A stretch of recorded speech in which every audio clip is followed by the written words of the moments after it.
Shalom, shalom, shalom. Bonjour peuple de Dieu, bonjour corps de Christ de par le monde entier. Que le Seigneur Jésus-Christ vous bénisse abondamment. Bien-aimés de Dieu, ce matin, j'aimerais qu'on s'entretienne sur le thème les enseignements de base de la vie chrétienne. Les enseignements sans lesquels on ne pourrait parler de la vie chrétienne. Parmi ces enseignements, nous en avons certaines bases irrévocables. Et c'est sur ces bases irrévocables que nous allons nous attarder. Parce que nous avons constaté avec les larmes aux yeux que de plus en plus le monde se rassemble pour être appelé des chrétiens. Le monde se rassemble pour être nommé disciples de Jésus-Christ, mais beaucoup ne connaissent pas Dieu. Beaucoup n'ont pas l'Esprit de Dieu. Beaucoup n'ont jamais connu l'Esprit de Dieu. Beaucoup n'ont jamais connu une relation personnelle avec Dieu. C'est pourquoi ce matin, nous allons, par la grâce de Dieu, commencer ce thème sur les enseignements de base de la vie chrétienne. Et nous allons premièrement parler d'un point de départ de tout enfant de Dieu. Il y a un point de départ pour tout enfant de Dieu. Si jamais ce point de départ est raté, si jamais ce point de départ ne connaît pas son essor véritable, sa fondation principale, la vie chrétienne de cet enfant de Dieu-là est bafouée. La vie chrétienne de cet enfant de Dieu-là est remise en cause. En réalité, il n'est jamais enfant de Dieu. En réalité, il n'est jamais né de Dieu. En réalité, il ne peut connaître Dieu. C'est pourquoi dans nos assemblées, c'est pourquoi dans nos églises, c'est pourquoi dans nos différents ministères, nous avons tellement de problèmes pour cadrer les gens à suivre la vision de Dieu, pour cadrer les gens à écouter et à comprendre les Écritures, malgré le fait qu'on amène des gens, on enseigne des enseignements qui sont focalisés, basés sur la saine doctrine, mais le peuple n'arrive pas à suivre. Pourquoi? Parce que nous faisons des païens, des suiveurs de Christ. Et quand tu fais d'un païen un suiveur de Christ, il devient un prosélyte et non un disciple du Seigneur Jésus-Christ. Bien-aimé de Dieu, il est temps que nous nous réveillons. Réveille-toi, toi qui dors. Il est temps que le Seigneur Jésus-Christ nous ramène à la maison.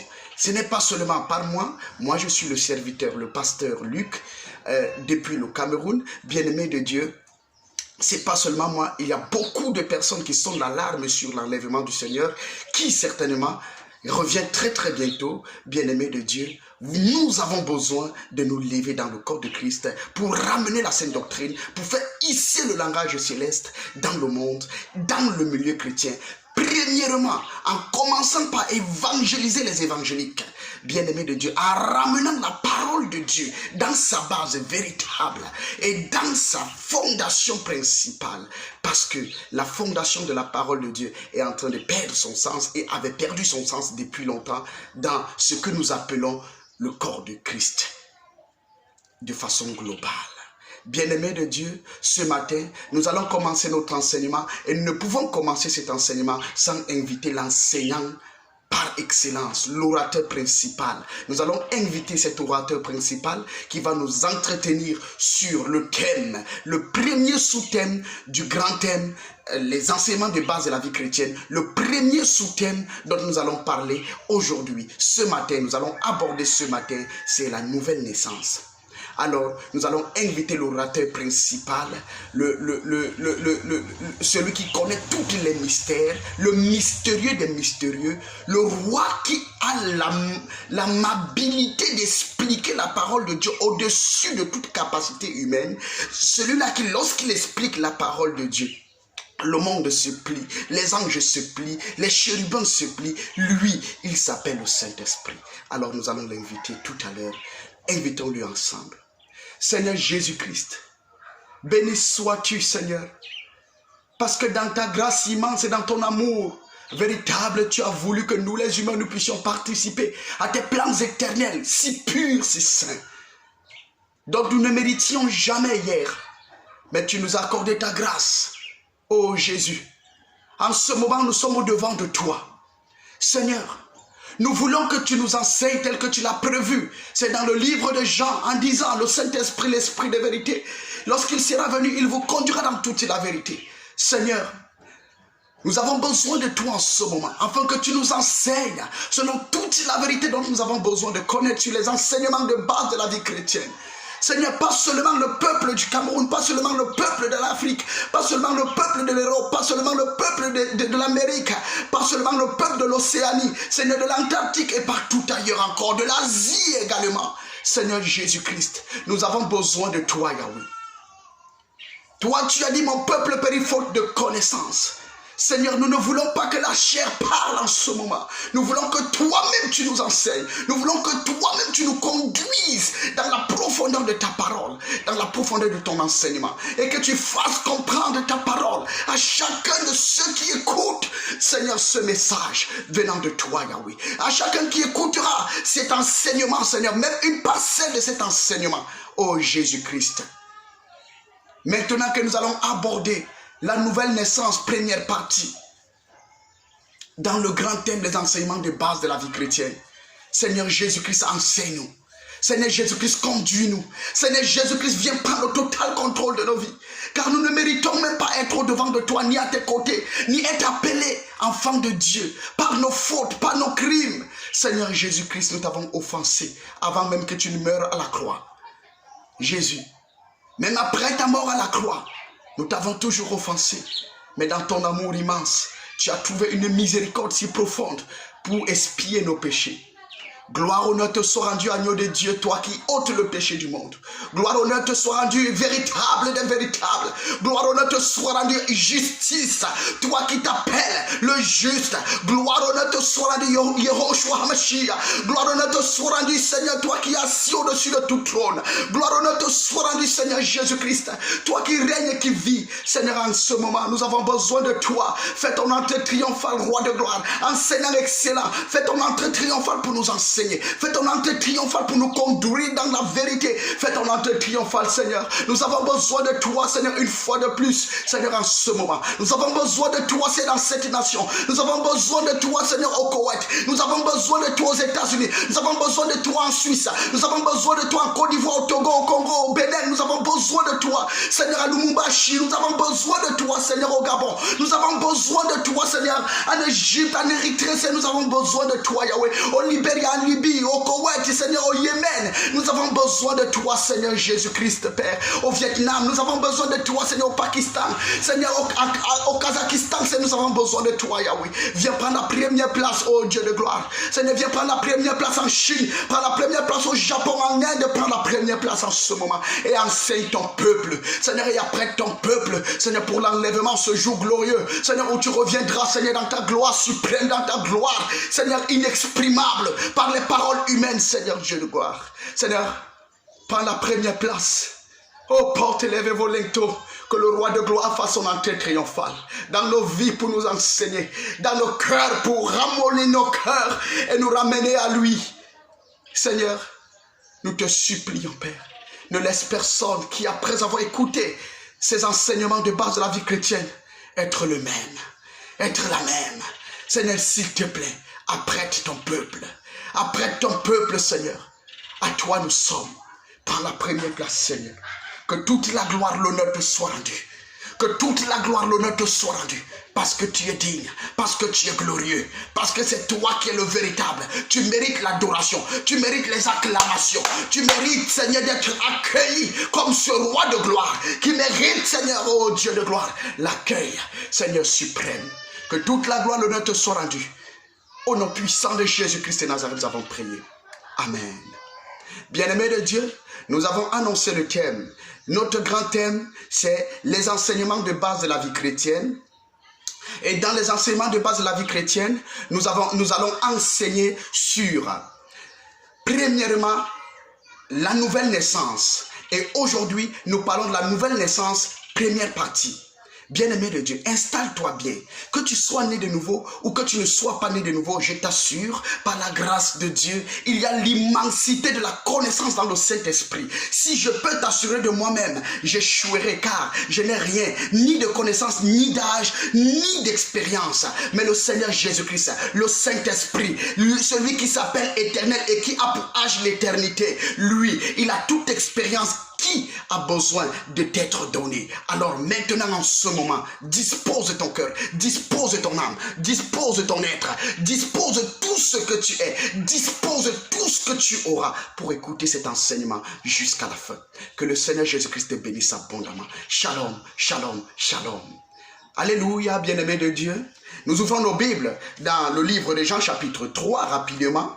Jean chapitre 3, à partir du verset 3 au verset 5. Bien-aimés de Dieu, la première des choses, c'est de savoir est-ce que la nouvelle naissance vient des hommes ou ça vient de Dieu. Est-ce que le Seigneur Jésus-Christ, lui, dans son ministère, a parlé de la nouvelle naissance? Pourquoi nous le parlons? Pourquoi est-ce que nous évoquons ce terme, la nouvelle naissance dans le milieu religieux? Pourquoi nous l'évoquons? Alors, nous allons le voir dans la parole de Dieu. Mais avant de le voir, bien-aimé, j'aimerais te dire une chose. Il y a beaucoup qui croient être nés de nouveau, mais en réalité n'ont jamais connu l'expérience de la nouvelle naissance. Il y a beaucoup qui cherchent Dieu de tout leur cœur. Ils cherchent Dieu véritablement. Mais ils n'arrivent pas à recevoir les enseignements qu'il leur faut. Ils n'arrivent pas à connaître Dieu comme il le faut pour pouvoir naître de nouveau. Pourquoi? Pas parce qu'ils ont choisi de ne pas naître de nouveau, mais parce qu'ils n'ont pas les enseignements dans la vérité, à la lumière de la parole de Dieu. Bien-aimé de Dieu, cela ne veut pas dire que je sois supérieur à qui que ce soit. Non, je suis le plus demeureux des serviteurs de Dieu qui existent sur la terre. Bien-aimé de Dieu, même la serpillère des serviteurs de Dieu vaut mieux que moi. Alors, ne m'écoute pas, écoute le Saint-Esprit. N'écoute pas la personne qui est au-devant de toi, mais écoute le Saint-Esprit qui est au-dessus de la personne et de la personnalité. Parce que lui, il a quelque chose à te transmettre ce matin dans la nouvelle naissance. Lisons ensemble dans Jean chapitre 3, du verset 3 au verset 5. Shalom, shalom, shalom. Dans la version Louis II, traduction 1910, la Bible dit ceci. Jésus lui répondit, en vérité, je te le dis, si un homme ne naît de nouveau, il ne peut voir le royaume de Dieu. Nicodème lui dit, comment un homme peut-il naître quand il est vieux? Peut-il rentrer dans le sein de sa mère et naître? Jésus lui répondit, en vérité, je te le dis. Si un homme ne naît d'eau et d'esprit, il ne peut voir le royaume de Dieu. Alléluia. Alléluia. Le thème de la nouvelle naissance trouve son origine dans le verset 3 du chapitre 3 de Jean. La Bible dit, dans l'évangile de Jean, la Bible dit, Jésus lui répondit, en vérité, je te le dis, si un homme ne naît de nouveau, naître de nouveau, qui veut encore dire la nouvelle naissance, naître de nouveau, ça veut dire, le Seigneur admet que tu es déjà né dans quelque chose. Il admet que tu as déjà l'admissibilité dans un monde. Il admet que tu connais déjà un monde. Il admet le fait que tu es un représentant d'un autre monde. Mais il te dit, à moins qu'un homme, il ne dit pas un enfant, il ne dit pas un ignorant, il ne dit pas un fœtus, il dit un homme fait, il dit un homme, à moins qu'un homme ne naisse de nouveau, il ne peut voir le royaume de Dieu. À moins qu'un homme ne naisse de nouveau. La nouvelle naissance prend son origine dans la bouche du Seigneur et dans l'éternité. Pourquoi faut-il naître de nouveau? Ok, nous avons vu que la nouvelle naissance venait du ciel au travers de la bouche du Seigneur Jésus-Christ, cela a été révélé. Mais maintenant, pourquoi faut-il naître de nouveau? Parce qu'en réalité, nous sommes tous condamnés depuis la désobéissance d'Adam dans Genèse. Lorsque le Seigneur prononçait la sentence dans Genèse chapitre 3, quand il prononçait la sentence, Adam et Ève avaient été propulsés hors du jardin et subissaient déjà la conséquence de la désobéissance dans laquelle il y avait la mort. Et cette mort n'était pas celle physique, mais était la mort dans l'éternité. Or, qu'est-ce qu'on appelle la mort dans l'éternité? La mort dans l'éternité, c'est la séparation d'avec Dieu. Comme dans notre monde aujourd'hui, quiconque est séparé de Dieu, quiconque quiconque est séparé de l'Esprit de Dieu est un homme mort, bien que vivant, bien que marchant, bien que travaillant, bien que parlant de Dieu, il est un homme mort. Pourquoi? Parce que Dieu ne qualifie de mort que celui-là qui est séparé de lui. Alléluia. Alors, ce matin, il faut que tu comprennes très bien la notion de la nouvelle naissance. Nous avons besoin de naître de nouveau parce qu'en réalité, ce qui cause la séparation avec Dieu, ça veut dire ce qui cause la mort de l'homme, la séparation avec Dieu, c'est le péché. C'est le péché. Or, la Bible nous dit dans Ésaïe chapitre 59, à partir du verset 1, le bras de l'Éternel n'est pas trop court pour sauver, ni son oreille trop dure pour nous entendre. Mais ce sont vos crimes, ce sont vos fautes. Bien-aimés de Dieu, ce sont tous nos péchés qui nous séparent d'avec Dieu. Ce sont tous nos péchés qui sont un gouffre, l'abîme, qui creuse l'abîme entre Dieu et nous. Quand un homme commet un péché, en réalité, cet homme est en train de mettre une séparation entre Dieu et lui. Et la séparation peut être un mur, la séparation peut être un gouffre. Et si nous prenons l'exemple de la séparation d'un mur, pour construire